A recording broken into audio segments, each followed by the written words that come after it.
Қой қазақтың қазынасы. Бұрынғы ата-бабаларымыз қой бағып күн көрген. Ол кезде қазіргідей медицина дамымағаны бәрімізге мәлім. Ауырған шағында табиғаттағы әр өнімді дәрілік тұрғыдан пайдаланып жүрген. Ал осы тұста әлі күнге дейін сақталып келе жатқан дәрілік табиғи өнім қойдың құйрық майы. Сіз бұл жайлы не білесіз? Жалпы қойдың майы 3 түрге бөлінеді. Олар құйрық май, шарбы май және бүйрек май. Алайда дәрілік мақсатында көбінесе құйрық май қолданылады. Құйрық майдың емдік қасиеттері: жөтелді басып, қақырықты босату үшін құйрық майды шыжғырып, 50 грамм мөлшерінде ыстықта ішеді. Тұмаудан болған созылмалы жөтелге құйрық майды ыстық сүтке қосып ішеді. Жаңа туған бөбектерді әр 7-де 1 рет тұзды суға шомылдырғаннан кейін суықтан сақтану және теріні жұмсарту мақсатында қой майымен сылайды.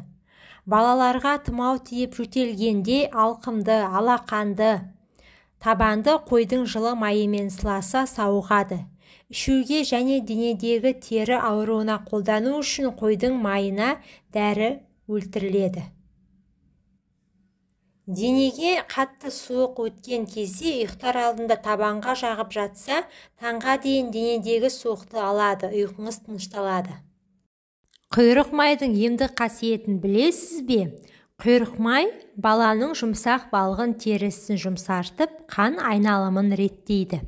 Сонымен қатар қол-аяғын керіп созғанда баланың буындары жазылып, денесі сымбатты болып өсуіне ықпал етеді.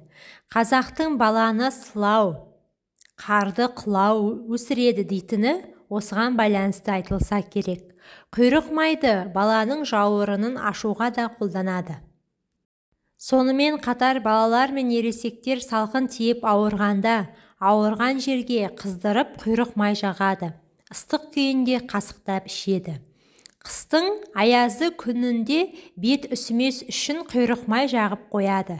Қол немесе аяқ тілінгенде, тілінген жерге құйрық майдың тілімін танып қойса, жазылуға тез көмектеседі. Назарларыңызға рахмет. Менің каналыма тіркеліп, видеоға лайк басуды ұмытпаңыздар, пайдаларыңызға жарасын.